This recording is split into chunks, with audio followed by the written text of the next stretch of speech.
क्या 8 वर्ष पहले इस प्रकार की नियुक्ति पत्र वितरण के इवेंट हो पाते थे क्या? वे कर ही नहीं सकते थे। क्योंकि करते कैसे?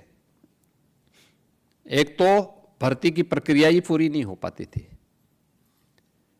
क्योंकि हर भर्ती की प्रक्रिया में कोई ना कोई ऐसा लकुना लग जाता था कि उसको माननीय न्यायालय के द्वारा रोक लगा दी जाती थी। इतना पैसा ले लिया जाता था कि वह किसी भी अभ्यर्थी से आंख मिलाकर के बात करने की स्थिति में नहीं होते थे। क्या पुलिस की भर्ती हो, क्या शिक्षकों की भर्ती हो, क्या अनुदेशकों की भर्ती हो, और क्या किसी अन्य विभाग की भर्ती हो। क्योंकि जब व्यक्ति बेईमानी और भ्रष्टाचार का सहारा लेता है तो उसका नैतिक पतन हो चुका होता है। वह फिर चेहरा उठाकर के बात करने की स्थिति में नहीं होता है। और कमोबेश यही स्थिति 2016 के पहले सरकार ने कर दी थी। उस समय सरकार में बैठे हुए लोगों ने कर दी थी। परिणाम था उत्तर प्रदेश का नौजवान हताशा और निराशा के दौर से गुजर रहा था। जब नौजवान हताश और निराश होगा तो अर्थव्यवस्था को तो बैठना ही बैठना है।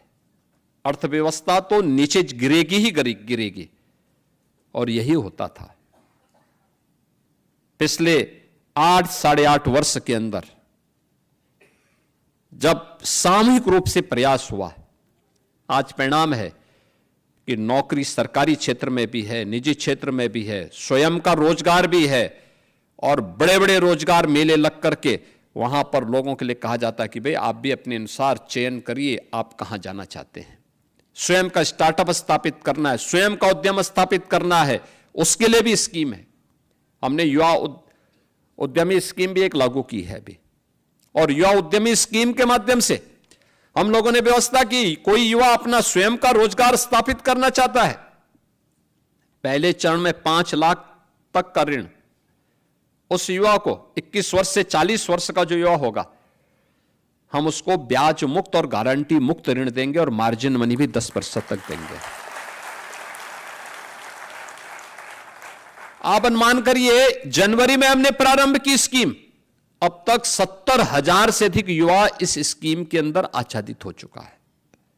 वो ले चुका है लोन, काम अपना शुरू कर दिया है। हर वर्ष 1 लाख युवा को हम इस स्कीम के साथ जोड़ने वाले हैं।